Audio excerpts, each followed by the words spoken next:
चलो बेटा, जितना पढ़ाया था, जितना करा दिया था, उसी के आगे बेटा सारे बच्चे हेडिंग लिखेंगे। पहली हेडिंग है डायरेक्शन रेशियो।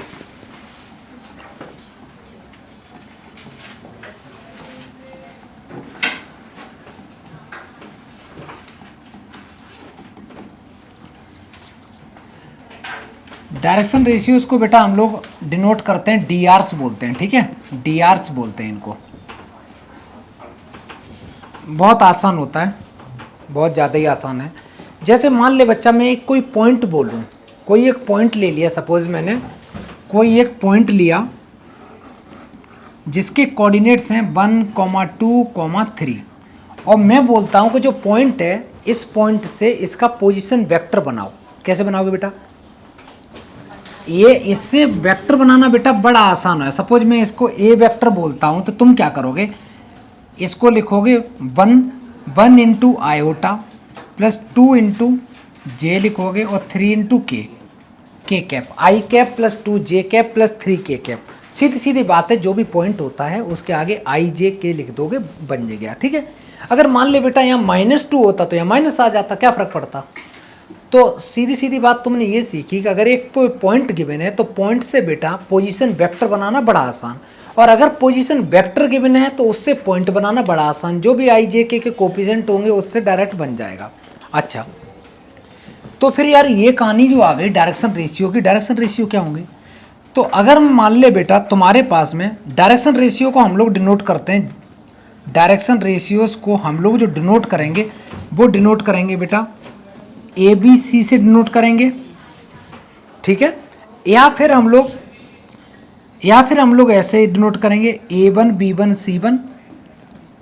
अगर दो पॉइंट हुए ना, दो पॉइंट हुए तो एक को हम A1 B1 C1, एक को A2 B2 C2 कर लेंगे। कुछ बुक्स में तुम लिखा देखोगे ऐसे भी, लेकिन मैं नहीं वो यूज़ कराऊंगा। कहीं लिखा होगा बेटा A1 A2 A3 करके, ठीक है, वो मैं नहीं यूज़ कराऊंगा। अच्छा, अब ध्यान से सुनना एक चीज़, तुम्हारे पास में डायरेक्शन रेशियो, और अगर मान ले बेटा जो पॉइंट होता है, पॉइंट में और डायरेक्शन रेशियो में बस एक छोटा सा अंतर ये रहता है, जैसे मैंने पॉइंट बोला तो पॉइंट हमेशा मैं ब्रैकेट में बंद करूंगा, बस एक सेकंड ब्रैकेट लगाऊंगा, लेकिन मैं डायरेक्शन रेशियो लिखूंगा बेटा तो कभी ब्रैकेट नहीं लगाऊंगा, ठीक है। एक काम करो, इतना कॉपी करो तो बेटा जल्दी से। अच्छा, तो एक चीज़ तो ये मोटा मोटा समझ गए कि कोई पॉइंट गिवन है तो पॉइंट से वेक्टर कैसे बनाते हैं, और कहीं वेक्टर गिवन है तो वहाँ से डायरेक्शन रेशियो कैसे निकालोगे। देखना बेटा, अगर मान ले बच्चा तुम्हारे पास में मैंने बोला कि एक if a vector equal to given है 2i cap plus 3j cap minus 4k cap, और मैंने बोला फाइंड डायरेक्शन रेशियो। तुम्हें डायरेक्शन रेशियोज बताने हैं, बड़ा आसान है बताना बेटा, इसके डायरेक्शन रेशियो बताना बड़ा आसान है। कैसे बताओगे, आई जे के जो कोफिशिएंट होते हैं ना, वही डायरेक्शन रेशियो होते हैं। तो इसके डायरेक्शन रेशियो क्या हो गए, तो तुम कहोगे सर A इक्वल टू हो गया -2, B इक्वल टू हो गया 3, और C इक्वल टू -4। इसको ऐसे भी लिख सकते हो, डायरेक्शन रेशियोज को ऐसे भी लिख सकते हो -2, 3, -4। बेटा ब्रैकेट नहीं लगाना है, समझ में आ गया। अगर ब्रैकेट लगा दिए तो वो क्या बन जाएगा, पॉइंट बन जाता है। जल्दी कॉपी करो। अगर कोई वेक्टर दे रखा है, वेक्टर से डायरेक्शन रेशियो डायरेक्ट निकालते हैं।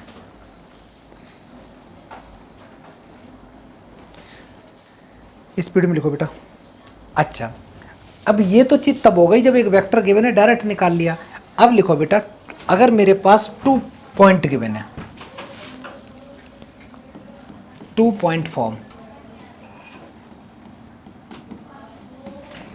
अच्छा, अगर तुम्हारे पास में मान ले बेटा 2 पॉइंट गिवन है, एक पॉइंट है A जिसके कोऑर्डिनेट्स हैं x1, y1, z1, और एक पॉइंट है तुम्हारे पास B जिसके कोऑर्डिनेट्स हैं x2, y2, z2,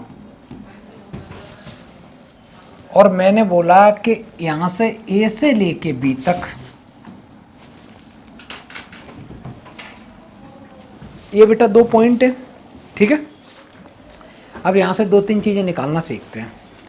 सबसे पहले तो अगर तुम्हारे पास A पॉइंट गिवन है, B पॉइंट गिवन है, और मैं बोलूँ बेटा AB वेक्टर बताओ, मैंने क्या बोला, AB वेक्टर बताओ, तो AB वेक्टर निकालने का तरीका ये रहेगा, तुम लिखोगे कि sir A B vector equal to होता है position vector of B minus position, जो भी होता है position vector of B minus position vector of A. ध्यान से सुनो, अगर मान ले छोटू तुम्हारे पास ये दे रखा है, इसका पोजीशन वेक्टर कैसे निकालोगे, कोई बच्चा बताएगा?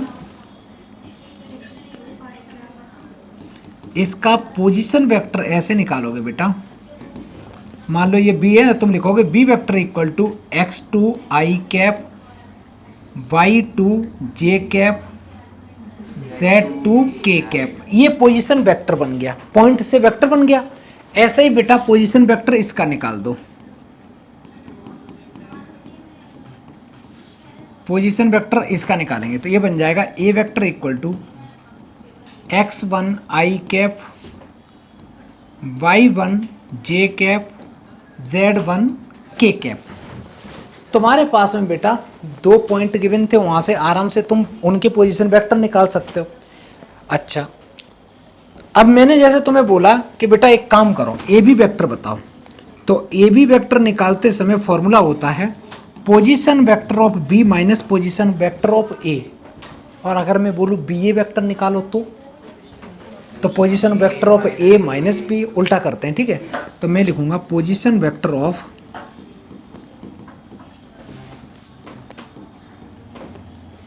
बी माइनस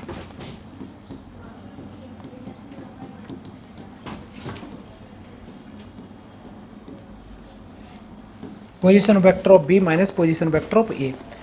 अच्छा, इसको भी और आसानी से लिखना चाहें तो बी के कोऑर्डिनेट्स क्या हैं बेटा, x2 आई कैप प्लस y2 जे प्लस z2 के माइनस, माइनस से पहले सुंदर सा ब्रैकेट लगाएंगे, ए पॉइंट लिख दो x2 आई प्लस y2 जे। जो भी मैं करा रहा हूँ ना इसका कोई यूज नहीं है बेटा, अभी देखना डायरेक्ट करना सीखोगे, बस लिखाना पड़ता है।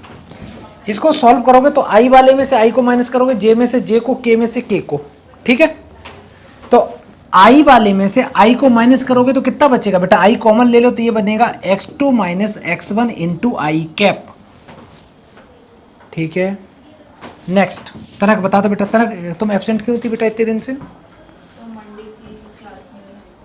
अच्छा, आगे बता बेटा, y2 में से तो कैसे लिखेंगे, y2 माइनस y, मैंने थोड़ा सा गलत लिखा बेटा, एक सेकंड रुको, ये 1 1 1 होगा, ये 2 2 2 होगा,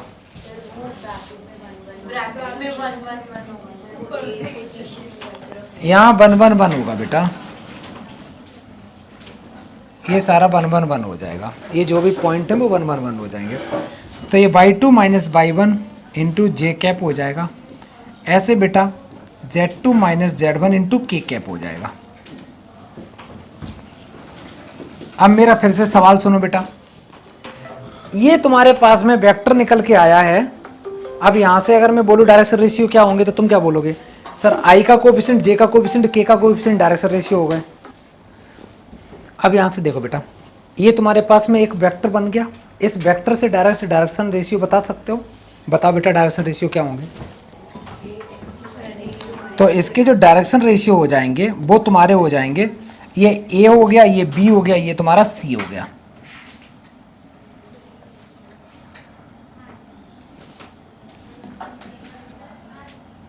तो डायरेक्शन रेशियो निकल के आ गए बेटा, यहाँ से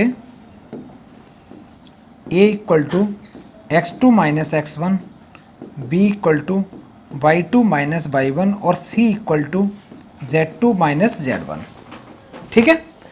अच्छा, अब देखो करना क्या है ना, देखो तुम्हारे पास में अगर बेटा दो पॉइंट गिवन है ना तो कभी ये मत करना जितना मैंने लिखा है, ठीक है, कुछ मत करना। क्या करोगे, direct x2 minus x1, y2 minus y1, z2 minus z1 direction ratio आ गए, ठीक है। ये कुछ नहीं करना है तुम्हें, ये कुछ भी नहीं है कि वेक्टर बना रहे हो, वेक्टर बनाने के बाद में कोएफिशिएंट लिख रहे हो, कुछ मत लिखो, डायरेक्ट बेटा a2 माइनस x1 ऐसे करके तुम डायरेक्शन रेशियो निकाल सकते हो, ठीक है। अब मैं एक छोटा सा क्वेश्चन लिख रहा हूँ, ये लिख लिया तुमने, मैं हटा दूँ। एक सवाल लिखो, find the direction ratio of, मान लो एक सवाल है, फाइंड द डायरेक्शन रेशियो, उसको DRs बोलते हैं बेटा। एक पॉइंट ए है 2 3 5 एंड एक पॉइंट बी है बेटा 5 - 3 और -2। तुम्हें डायरेक्शन रेशियो बताना है। तो a इक्वल टू क्या हो जाएगा 5 - 2, ऐसे ही b इक्वल टू हो जाएगा -3 और c इक्वल टू हो जाएगा बेटा -2 -5। तो ये आ गया 3, ये आ गया -6 और ये आ गया तुम्हारा -7। अच्छा, ये तुम्हारे डायरेक्शन रेशियो निकल के आ गए। ये डायरेक्शन रेशियो निकल के आ गए। इनको लिखना चाहो तो ऐसे भी लिख सकते हो 3, -6, -7। अब बेटा रेशियो है, रेशियो क्या होता है, रेशियो को तुम किसी भी नंबर से मल्टीप्लाई कर सकते हो, किसी भी नंबर से डिवाइड कर सकते हो। तो अगर ये मैंने जो आंसर निकाला है इस पूरे को तुम -1 से मल्टीप्लाई भी कर दो तो उसका आंसर कितना आ जाएगा -3 + 6 + 7। तो वो आंसर भी ठीक है। ठीक है, तो बुक्स में तुम देखोगे डायरेक्शन रेशियो या डायरेक्शन कोसाइन में एक्सप्लेन करते समय ± लिखा होता है, लेकिन तुम लोग अपना एक ही साइन कंसिडर करके चलना। वो चीज़ अलग है, अगर फ्रैक्शन में आ रहे हो तो उनके एलसीएम से मल्टीप्लाई कर देना जिससे कि फ्रैक्शन से नॉर्मल में चेंज हो जाए। ठीक है, इतना लिखो बेटा, जल्दी करो, आगे लिखते हैं। हाँ बेटा, कोई ज़रूरत नहीं, कुछ ज़रूरत नहीं करने की। ठीक है बेटा, डायरेक्ट कर सकते हैं, वो तो मैंने एक्सप्लेन किया कि पोजीशन वेक्टर कैसे बनते हैं फिर निकालते हैं। हम लोग ऐसे डायरेक्ट कर देंगे, डायरेक्शन रेशियो आ जाएंगे। 2 पॉइंट गिवन है तो दूसरे पॉइंट में से पहला पॉइंट माइनस करते जाओ, हो जाएगा। करो तो बेटा जल्दी। अच्छा, इसके तुरंत बाद बेटा हेडिंग डालो डायरेक्शन कोसाइन। इसके बाद हेडिंग डालेंगे direction cosine.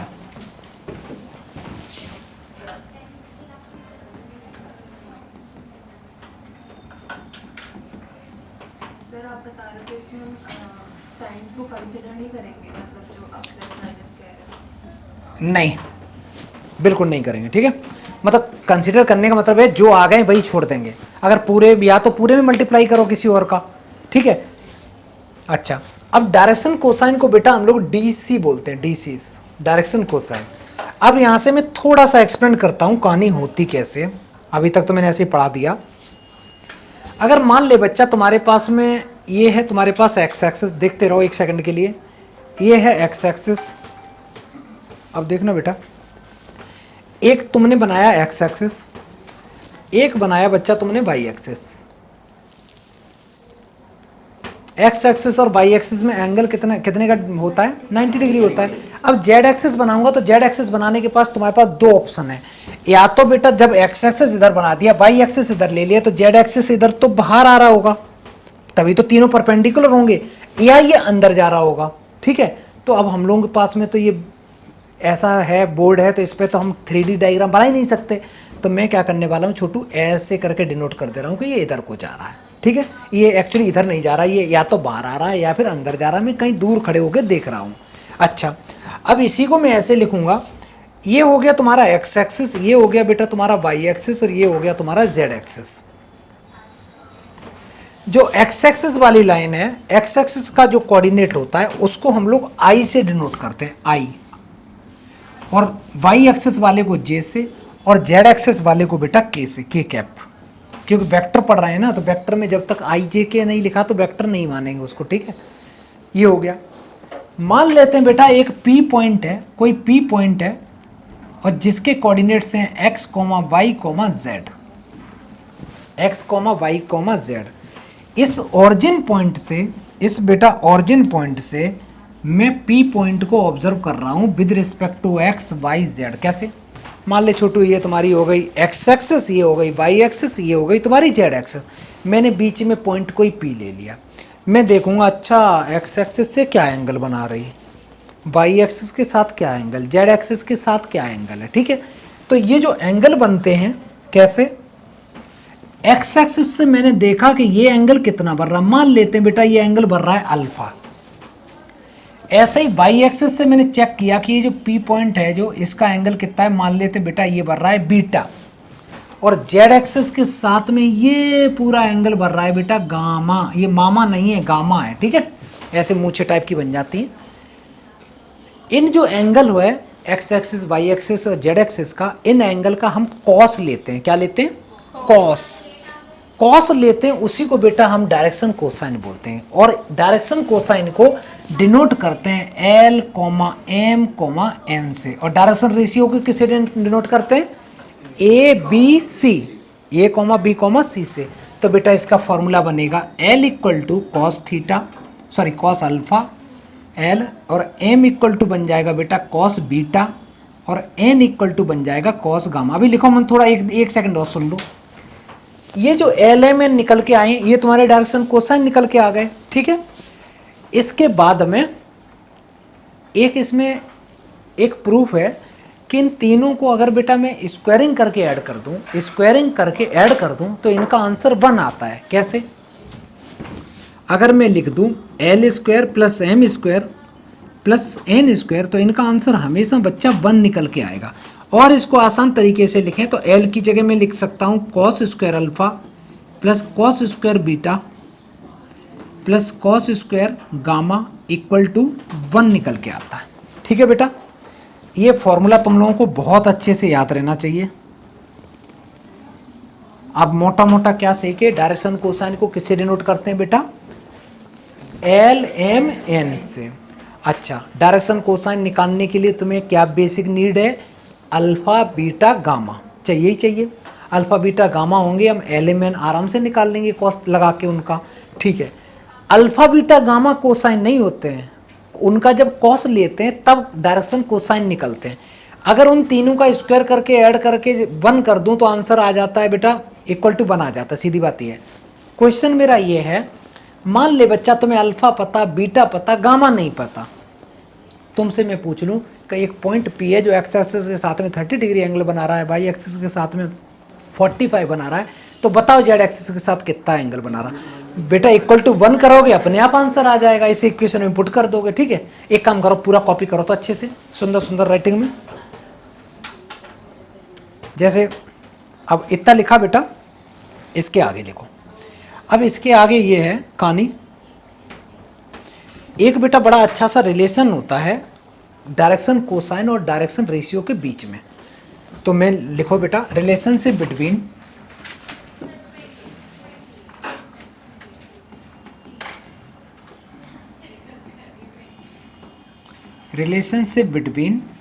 between direction cosine, sorry, direction ratios and direction cosine ठीक है, लिखो तो जल्दी। चलो सुनो, अब रिलेशन क्या होता है, बड़ा आसान सा होता है बेटा। इसके बीच में डायरेक्शन रेशियो को किससे डिनोट करते हैं बेटा? ए बी सी से डिनोट करते हैं बच्चा। और डायरेक्शन कोसाइन को किससे डिनोट करते हैं? एल एम एन से डिनोट करते हैं। अगर तुम्हारे पास में डायरेक्शन रेशियो हैं हाथ में गरम गरम तो उससे डायरेक्शन कोसाइन बड़ी जल्दी निकाल लोगे। कैसे निकालोगे बेटा? फॉर्मूला है एल इक्वल टू पहला जो भी डायरेक्शन रेशियो निकला वो लिखो बेटा, और डिवाइड कर दो अंडर रूट ऑफ जो भी डायरेक्शन रेशियो है उनका स्क्वायर करके ऐड कर दो। कैसे? A square plus B square plus C square. अच्छा, ये एल आ गया बच्चा। ऐसे ही एम निकालोगे तो क्या लिखोगे? वेरी गुड, बी अपॉन, ये पूरा कॉपी पेस्ट कर दो, लिखते चलो बेटा, आसान चीज है। एन इक्वल टू लिखोगे तो सी अपॉन रूट के अंदर में ए स्क्वायर बी स्क्वायर सी स्क्वायर। किसी को कोई आपत्ति? अब फिर से सुनना बेटा, बुक्स में जब तुम लिखा देखोगे तो ये फॉर्मूले ऐसे नहीं लिखे बैठे मिलेंगे तुमको लिखे मिलेंगे बच्चा ऐसे, plus minus plus minus plus minus. लेकिन हम लोग जब एग्जाम में लिखेंगे तो क्या करोगे बेटा? कोई नहीं, एक ही साइन कंसीडर कर लो, सबका कोई दिक्कत नहीं है। ठीक है, अगर मान लो तुम्हारे, इसका कहने का मतलब सिर्फ इतना रहता है कि तुम्हारा आंसर ऐसे आया -2 3 और -5, ये आंसर और बेटा ये आंसर, इन दोनों में कोई अंतर हो तो बताओ। एग्जैक्ट सेम है दोनों, क्योंकि डायरेक्शन रेशियो को किसी भी नंबर से मल्टीप्लाई कर सकते हो, तो जो ऊपर थे उनमें मैंने -1 का मल्टीप्लाई कर दिया। ठीक है, इसको ऐसे समझ लो, इसको ऐसे समझ लो। मैंने लिखा 2/3, या मैंने लिखा 4/3 दूनी 6, या मैंने लिखा 4 दूनी 8 6 दूनी 12। बेटा ये तीनों बातें एक डिफरेंट है, एग्जैक्ट एक ही बात है। रेशियो है ना, रेशियो को तो मैं किसी भी नंबर से मल्टीप्लाई डिवाइड तो कर ही सकता हूँ बेटा, वो चीज़ अलग है कि दोनों को ही करना होता है सेम नंबर से। तो ऐसा ही यहाँ पे अगर तुम सारे नंबर को किसी नंबर से मल्टीप्लाई माइनस से कर दे रहे, प्लस से कर दे रहे, डिवाइड कर दे रहे, तो कोई भी फर्क नहीं पड़ता आंसर पे, ठीक है, फुल नंबर मिलेंगे। तो ए बेटा लिख लो जल्दी से। अब हम लोग क्वेश्चन की दुनिया में चलते हैं। और सर अगर एमसीक्यू में पूछा प्लस माइनस का वैसे तो फिर हम प्लस माइनस का करेंगे? किस में नहीं पूछेगा नहीं बेटा। ऑप्शन जो होंगे तो ऑप्शन में प्रॉपर दिया होगा। अगर मान ले ऑप्शन में दोनों दिए हो तो दोनों टिक मार लेना, नहीं तो होता नहीं है, हमेशा एक ही होता है, ठीक है बेटा। जल्दी करो, सर वैसे फिर बहुत आसान सवाल है बेटा। उसने बोला कि एक वेक्टर गिवन है, डायरेक्शन एंगल गिवन है, उसके एंगल ही तो गिवन है, डायरेक्शन एंगल गिवन है, तुम बेटा उसका वो निकाल दो। एल एम एन पूछा, सारे बच्चे निकाल दो बेटा। 2 मैं निकाल दे रहा हूं, तीसरा तुम निकाल देना। L equal to cos 45 degree. अच्छा, कॉस 45 की वैल्यू कितनी होती बेटा? 1/√2, 1/√2 होती बेटा। L हो गया। M इक्वल टू होता है कॉस 60, कॉस 60 कितना होता है बेटा? 1/2। ऐसे ही N निकालना है तो ये कॉस 120, ये वाला तुम लोग बताओ। देखो बेटा, कुछ भी करो, आंसर बताओ, जल्दी बताओ। कितने बच्चों को आ गया? बता। अच्छा ठीक है, सुनो बेटा ध्यान से देखो यार, यही तो एक 11th की ट्रिक को थोड़ी जाननी है। पहले तो एक बात आता, 120 है, 120 किस क्वाड्रेंट में होगा? सेकंड में। सेकंड क्वाड्रेंट में कॉस कैसा होता? नेगेटिव। तो इसका आंसर कैसा आएगा? नेगेटिव आएगा। दूसरा चीज बेटा, जो 120 है, क्या मैं 120 को ऐसे नहीं लिख सकता बच्चा? कॉस 180 माइनस 60 डिग्री, और 180 मतलब हॉरिजॉन्टल लाइन बेटा।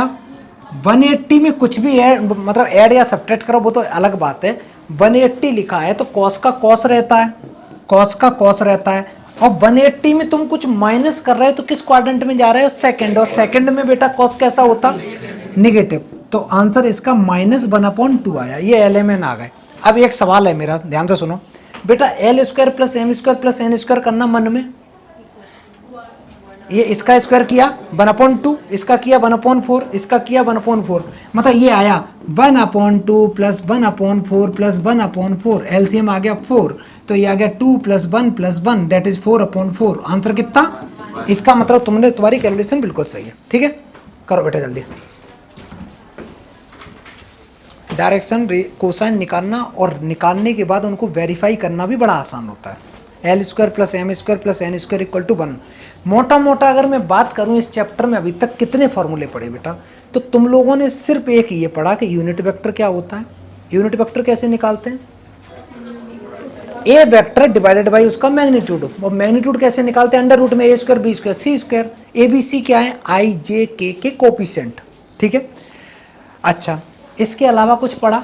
मान ले बेटा कोई एक वेक्टर निकालना है जिसका मैग्नीट्यूड 5 यूनिट हो और किसी वेक्टर के पैरेलल निकालना हो, तो क्या करेंगे? यूनिट वेक्टर निकाल के और 5 से मल्टीप्लाई, खत्म। एक बार वीडियो देख लेना बेटा जिन लोग बच्चों ने नहीं किया। नेक्स्ट क्वेश्चन कर रहा हूं।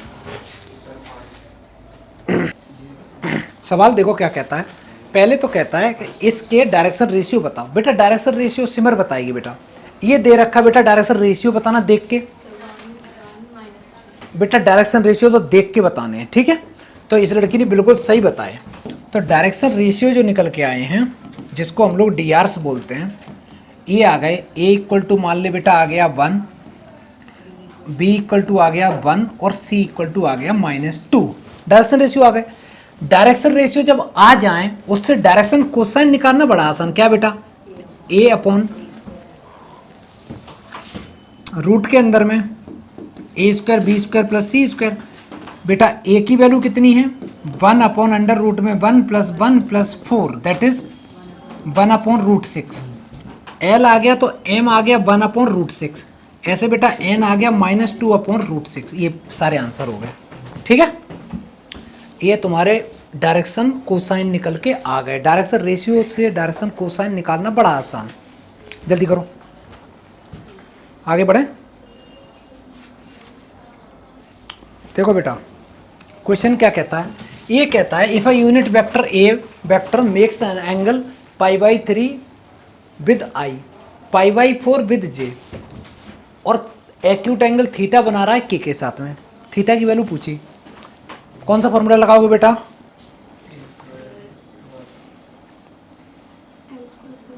L square plus M square plus N square equal to 1। तो इसमें सबसे पहले बेटा तुम्हें पता है कि वो एंगल बना रहा है ना एक्स और वाई जेड के साथ, तो उनके डायरेक्शन कोसाइन का स्क्वायर का ऐड करके इक्वल टू 1 होगा कि नहीं होगा। तो मैं सबसे पहले तो ये लिखूंगा बेटा एल इक्वल टू क्या होगा cos pi by 3, cos pi by 3 की वैल्यू 1/2 एल। एम इक्वल टू क्या होता है cos pi by 4 that is 1/√2 और एन इक्वल टू हो जाएगा बेटा कॉस थीटा। तुम्हें पता है बेटा L square plus M square plus N square की वैल्यू होती है 1, तो ये आ जाएगा 1/2 का होल स्क्वायर 1/√2 का whole square plus cos square theta equal to 1। यहाँ से सॉल्व करोगे तो 1/4 plus 1/2 plus cos square theta equal to 1।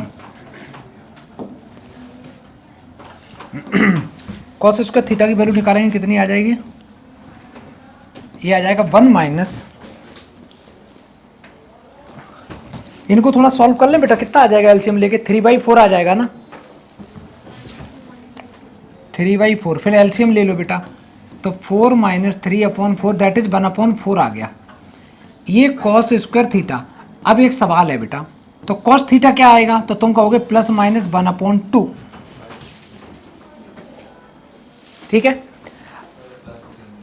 अब बेटा हम प्लस लेंगे कि माइनस लेंगे, क्वेश्चन में दे रखा है एक्यूट एंगल चाहिए। एक्यूट का मीनिंग होता है बेटा 90 से कम, और 90 से कम का मतलब कौन सा क्वाड्रेंट, फर्स्ट, और फर्स्ट क्वाड्रेंट में कॉस पॉजिटिव होता है तो हम यहाँ पे सिर्फ प्लस साइन लेंगे।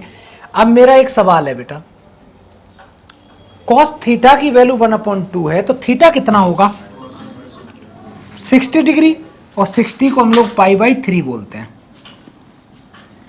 देखो पहले पार्ट का तो आंसर आ चुका है, find the value of theta, इतना तो आ गया। इतना आने के बाद में जो नेक्स्ट क्वेश्चन पूछा है उसके बारे में सोचो। सुनो, इतना तो कर लिया, इसके बाद में वो कहता है कि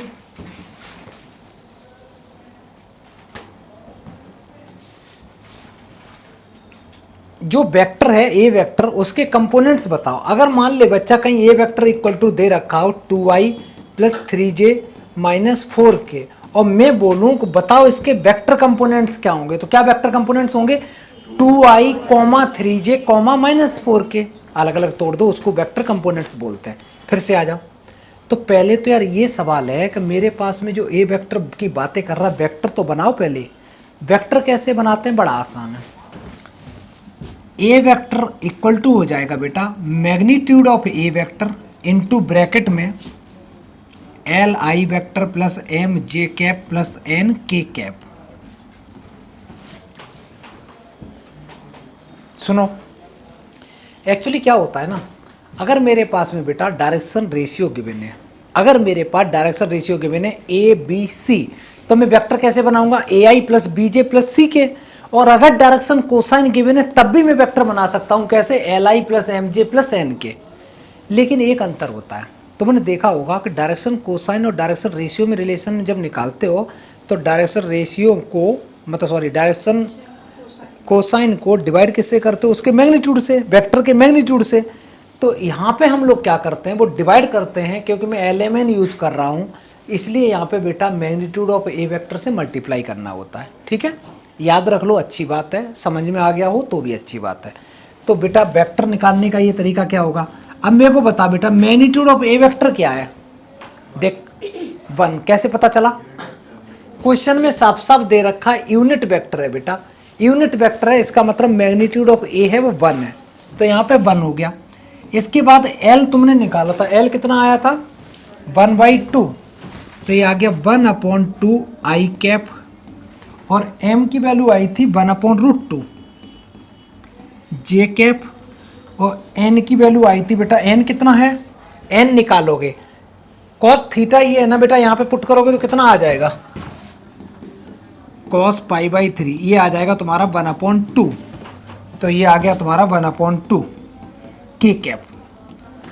तो फाइनल आंसर जो आया ए वेक्टर ये आ गया 1/2 आई कैप, 1/√2 जे कैप और 1/2 के cap. This is the correct answer. समझ में आया बेटा। अगर कोई ऐसा वेक्टर निकालना होता जिसका मैग्नीट्यूड 5 होता तो मैं 5 का मल्टीप्लाई कर देता। ठीक है, ये इंपॉर्टेंट क्वेश्चन है, अच्छे से कर लो। सीधी सीधी बात ये है कि जब तुमने एलएमएन निकाल लिए उसके बाद वेक्टर निकालने में ये फॉर्मूला यूज करेंगे। एलएमएन गिवन है तो a magnitude of A vector L I cap plus M J cap plus N K cap लगा दो, सबकी वैल्यू पुट कर दो, आंसर आ जाएगा। जल्दी करो बेटा।